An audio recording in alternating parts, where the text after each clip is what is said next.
Hi everyone, आज है 29 जुलाई। और मैं ये कहना चाहूँगा कि मेरा रीजनिंग का सिलेबस तो कंप्लीट हो गया, तो उसका डेली सेक्शनल मॉक दे रहे हैं जिसमें मुझे स्पीड और एक्यूरेसी पे काम करना है। लेकिन मैथ, इंग्लिश और जीएस ऐसा है कि मतलब अभी स्टार्ट ही किए हैं। तो उसमें ऐसा है कि जीएस को तो अभी छोड़ रखे हैं और मैं मैथ और इंग्लिश को स्टार्ट कर रखा हूँ। लेकिन बीच बीच में क्या हो रहा है कि जीएस भी थोड़ा थोड़ा इंक्लूड कर दे रहे हैं, जैसे कभी पॉलिटिक पढ़ ले रहे हैं तो कभी बेसिक नॉलेज ऑफ स्टेट्स ये सब पढ़ ले रहे हैं। तो अब वो सब बंद करेंगे और 2 महीने अब से मतलब पूरे 60 दिन सिर्फ मैथ और इंग्लिश को देंगे। तो इस वीडियो में मैं आपको ये बताने वाला हूँ कि कैसे अगले 2 महीनों में मैं इंग्लिश अपना कंप्लीट करने वाला हूँ पूरा।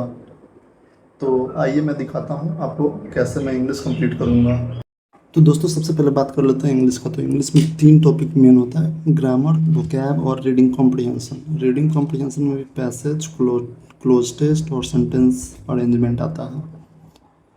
तो बहुत लोगों का ऐसा क्वेश्चन रहता है कि शुड आई स्टार्ट ग्रामर और वोकैब फर्स्ट, मतलब वो दोनों में से कौन सा पहले स्टार्ट करें। तो मैं तो दोनों साथ में स्टार्ट करने वाला हूँ, क्योंकि उसके बाद ही क्लोज टेस्ट, पैसेज या PQRS सब जो सेंटेंस अरेंजमेंट वाला क्वेश्चन आता है उसके बाद ही बना पाएंगे।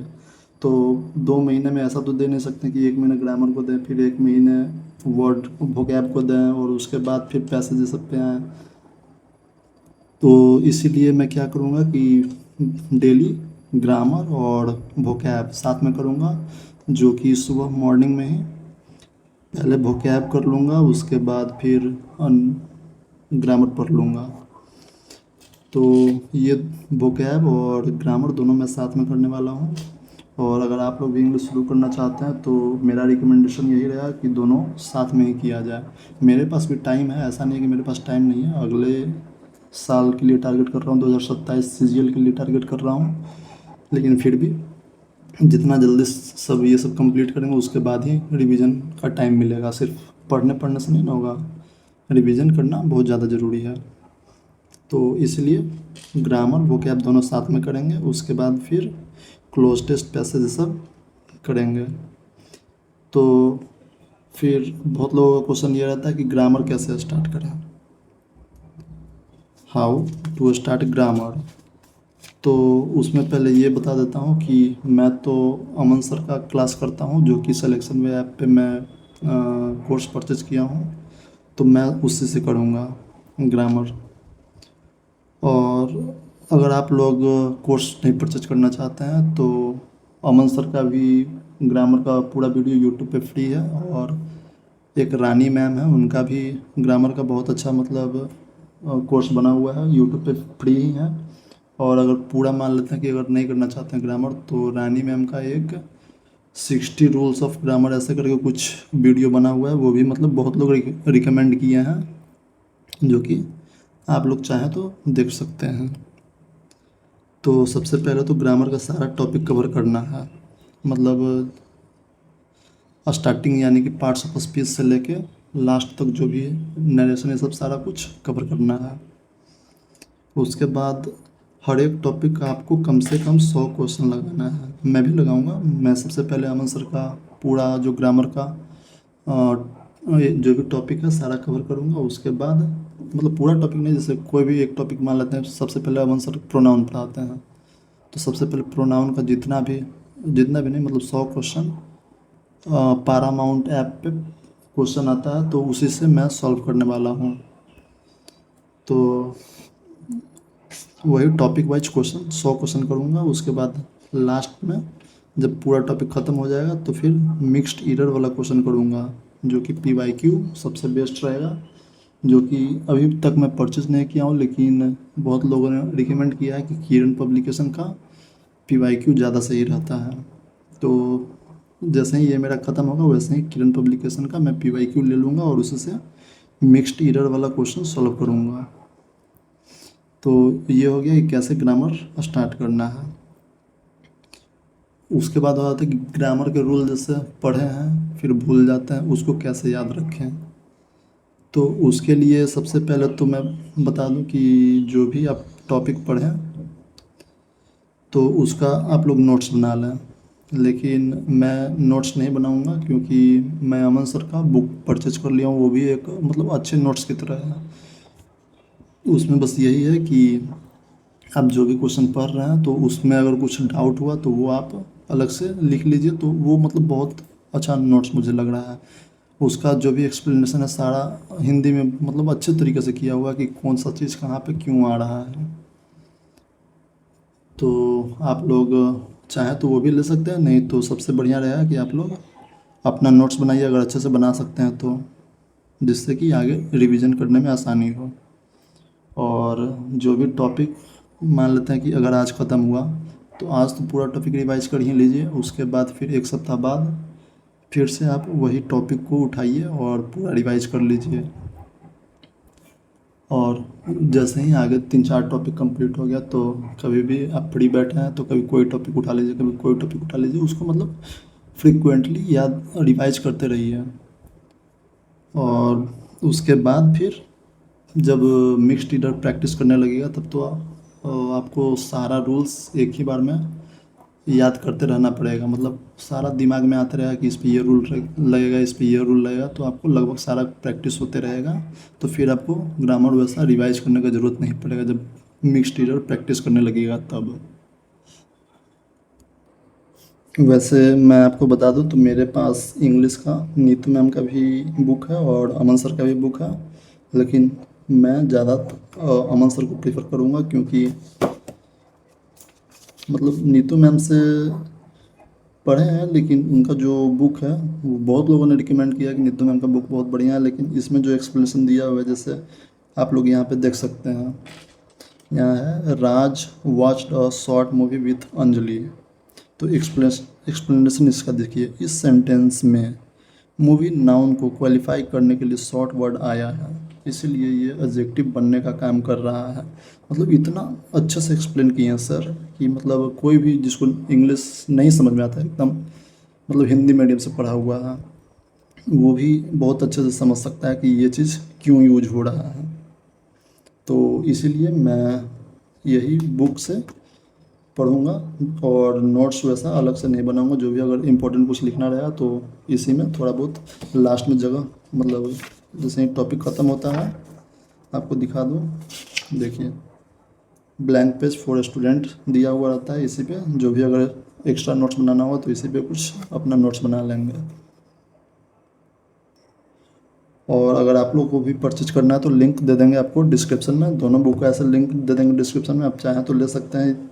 मतलब जिनको नीतू मैम का अच्छा लगता है वो ये भी ले सकते हैं, जिनको ये अच्छा लगेगा वो ये भी ले सकते हैं, लेकिन मेरा पर्सनल चॉइस रहेगा कि अमन सर का बुक मुझे ज़्यादा अच्छा लगा, तो आप लोग दोनों में से कोई भी ले सकते हैं। उसके बाद ग्रामर के बाद बात कर लेते हैं वोकैब कैसे करेंगे। तो वोकैब का पहले आपको वेटेज बता देते हैं कि वेटेज इसका कहाँ कहाँ है। तो साइनो का क्वेश्चन इससे सॉल्व होगा, एंटो का question, cloze test, fill in the blanks, से सब जो आता है वो सब आपको वो सब में आपको वोकैब का ज़रूरत पड़ेगा। तो इसका सोर्सेस क्या रखें, तो PYQ सबसे बेस्ट है क्योंकि क्वेश्चन बहुत ज़्यादा रिपीट नहीं हो रहा है, जैसे कि मैंने लास्ट 5 ईयर का क्वेश्चन देखा तो वही सब क्वेश्चन में से आपस में रिपीट कर रहा है। तो एक्स्ट्रा वैसा कोई वर्ड नहीं आ रहा है, मतलब कभी कभी एक्स्ट्रा अगर आता भी है तो वो एक्स्ट्रा सारे के लिए आएगा, ऐसा नहीं कि सिर्फ आपके लिए एक्स्ट्रा आ रहा है। तो इसमें मैं यही कहूँगा कि आप लोग वोकैब का सबसे पहले इम्पोर्टेंट वर्ड जो कि यूट्यूब पे रानी मैम का है A to Z वोकैब, या एक है थाउजेंड्स वोकैब ऐसे करके कुछ है तो वो भी देख सकते हैं, नहीं तो मैं नीतू मैम का जो वॉल्यूम 1 का बुक है तो उसमें साइनो एंटो ये सब दिया हुआ है तो उसी से मैं करूँगा। और वोकैब को मेमोराइज़ कैसे करें, तो इसका मैं बता दूं कि वोकैब के लिए आपको मल्टीपल रिवीजन ज़रूरी है, क्योंकि ग्रामर ऐसा चीज़ है कि आप 1-2 बार पढ़िएगा तो आपको याद हो जाएगा, लेकिन वोकैब ऐसा है कि लोग बहुत जल्दी जल्दी बोलते हैं, तो इसमें मल्टीपल रिवीजन बहुत ज़रूरी है। तो मैं क्या करूँगा कि डेली 1 घंटा वोकैब को दूंगा, जिसमें कुछ नए वर्ड्स भी याद करूँगा और उसका रिवीजन भी करूँगा। और जब भी टाइम मिले, जैसे सुबह मेन टाइम दे रहे हैं इंग्लिश के लिए तो सुबह में इसका सारा कुछ कर लूँगा, उसके बाद अगर शाम में भी टाइम मिला या रात को टाइम मिला तो इसका एक बार फिर से रिवीजन कर लूँगा। वोकैब कहा कि जितना ज़्यादा रिवीजन करेंगे उतना बेटर रहेगा। तो यहाँ लिख भी दिए मल्टीपल रिवीजन एवरी डे। और मैं बता दूं कि वोकैब कैसे करना है। तो सबसे पहले आपको रूट वर्ड याद करना है और निमोनिक्स याद करना है, ठीक है। तो बहुत लोग का ये भी क्वेश्चन आता है कि वोकैब के लिए न्यूज़पेपर पढ़ना ज़रूरी है या नहीं। तो मैं बता दूं कि न्यूज़पेपर पढ़ना वोकैब के लिए उतना भी ज़रूरी नहीं है, क्योंकि सारे जो वोकैब का वर्ड है जो कि रिपीटेड फॉर्म में आ रहा है, तो पीवाईक्यू भी अगर करते हैं तो आपका वोकैब क्लियर हो जाएगा। लेकिन अगर आप न्यूज़पेपर पढ़ना चाहते हैं या आपके पास अभी समय है एग्ज़ाम में, जैसे मैं एसएससी सीजीएल 2027 के लिए टारगेट कर रहा हूँ, तो मेरे पास अभी 1 साल से ज़्यादा टाइम है, तो मैं पढ़ना स्टार्ट कर दूंगा। जिससे कि ये होगा कि एक तो कॉम्प्रिहेंसन में, जो कि कॉम्प्रिहेंसन में बड़ा बड़ा पैराग्राफ रहता है, वो सब समझने में दिक्कत नहीं होगा, क्योंकि न्यूज़पेपर पढ़ने का आदत रहेगा। और ऊपर से ऐसा होता है कि इससे बहुत सारे ग्रामर्स के रूल भी याद हो जाते हैं और वोकैब भी साथ में याद हो जाता है। तो न्यूज़पेपर पढ़ने के फ़ायदे तो हैं, लेकिन अगर आपके पास टाइम नहीं है तो आप इसे स्किप कर सकते हैं। और वोकैब को अच्छा करना है तो डेली आपको रिवीजन करना ज़रूरी है। अगर रिवाइज नहीं कीजिएगा तो वोकैब आपका ख़त्म हो जाएगा। इसके बाद बात करते हैं कॉम्प्रिहेंसन का, कि कॉम्प्रिहेंसन मैं कैसे करूँगा। तो कॉम्प्रिहेंसन में सबसे पहले बता दें कि क्या क्या आता है। तो पैसेज आता है, क्लोज टेस्ट आता है और PQRS यानी कि सेंटेंस अरेंजमेंट आता है। तो सबसे पहले कंप्लीट करेंगे ग्रामर और वोकैब को, उसके बाद कॉम्प्रिहेंसन में आएंगे। यानी कि 2 महीने का समय लिया है तो 1 महीने यानी कि 30 दिन सबसे पहले ग्रामर और कॉम्प्रिहेंसन को देंगे, उसके बाद ग्रामर और वोकैब को देंगे और उसके बाद कॉम्प्रिहेंसन पे आएंगे। उसके बाद इसमें कैसे मास्टर किया जाए, तो इसका यही है कि जैसे ही कॉम्प्रिहेंशन पे आते हैं तो उसके बाद आपको रेगुलर प्रैक्टिस चाहिए। रेगुलर प्रैक्टिस से ये होगा कि आपको एरर फाइंड आउट करना आ जाएगा। कोई भी क्वेश्चन अगर पूछता है तो उस मतलब इसमें ये होगा कि एरर भी फाइंड आउट करना आ जाएगा। और डेली प्रैक्टिस कीजिएगा तो आपको उस पैसेज का मतलब ही समझ में आने लग जाएगा कि पैसेज क्या कहना चाह रहा है, जिससे कि आगे जो भी क्वेश्चन रहेगा वो आप इजीली बना पाएंगे। और इसमें यह भी है कि एलिमिनेशन टेक्निक पे भी काम करना पड़ेगा, क्योंकि इसमें पैसेज का 4 ऑप्शन दिया रहता है कि इसमें से कौन सा सही है। क्योंकि आप सीजीएल 1 डे एग्ज़ाम का तैयारी कर रहे हैं, ऐसा तो नहीं है कि डिस्क्रिप्टिव आपको आंसर देना है। 1 डे का तैयारी कर रहे हैं तो बस एलिमिनेशन टेक्निक पे काम कीजिए और एक्यूरेसी पे काम कीजिए। तो एलिमिनेशन टेक्निक अगर पता हो जाएगा कि कौन सा ऑप्शन क्यों हटाना है तो एक्यूरेसी आपका बहुत इंक्रीज हो जाएगा। तो इसलिए मैं 30 दिन बाद कॉम्प्रिहेंसन पे आऊँगा, तो रेगुलर प्रैक्टिस करूँगा, एलिमिनेशन टेक्निक पे काम करूँगा और इसमें मैं न्यूज़ एडिटोरियल भी पढ़ूँगा, जिससे कि कॉम्प्रिहेंसन अच्छा हो जाएगा, वोकैब भी ठीक हो जाएगा। और ये भी है कि न्यूज़पेपर पढ़ने से बहुत सारे करंट अफेयर्स भी याद हो जाएंगे, जो कि जीएस अभी नहीं पढ़ रहे हैं तो करंट अफेयर थोड़ा थोड़ा हो जाएगा। तो ये न्यूज़पेपर के तो बहुत सारे फ़ायदे हैं, इसलिए मैं न्यूज़ पढ़ूंगा। आप लोग की इच्छा नहीं भी पढ़ें तो चलेगा। इसका रेगुलर उस प्रैक्टिस करते रहिए कॉम्प्रिहेंसन का, जो PYQ ऐसे में कॉम्प्रिहेंसन आ रहा है वो सब का प्रैक्टिस करते रहिए, हो जाएगा। और क्लोज टेस्ट और पैसेज आपको रेगुलर प्रैक्टिस करते रहना है। तो अब बता देते हैं कि जैसे ही आपका ये अब आपको बता देते हैं कि मॉक टेस्ट आपको कब लगाना है।